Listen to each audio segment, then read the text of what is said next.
ഹേ aspirants, Indian currencies പഠിക്കാൻ കുറച്ച് എളുപ്പവഴി നോക്കിയാലോ?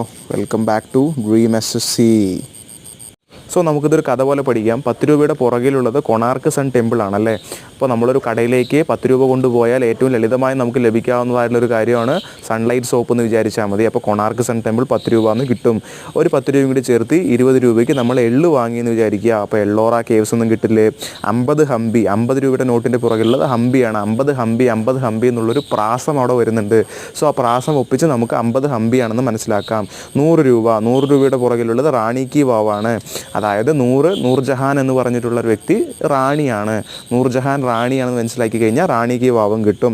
500 രൂപ അല്ലെങ്കിൽ 200 രൂപ സാഞ്ചി സ്തൂപയാണ്. അപ്പോൾ ഒരു 200 രൂപയ്ക്ക് നമ്മളൊരു സഞ്ചി നിറയെ സാധനങ്ങൾ വാങ്ങിയെന്ന് വിചാരിച്ചാൽ മതി. അപ്പോൾ സാഞ്ചി സ്തൂപയും കിട്ടും. 500 രൂപയ്ക്ക് വേണ്ടിയിട്ടാണ് നമ്മൾ ഈ അടിയൊക്കെ ഉണ്ടാക്കുന്നത് എന്ന് വിചാരിച്ചാൽ റെഡ് ഫോർട്ട് കിട്ടും.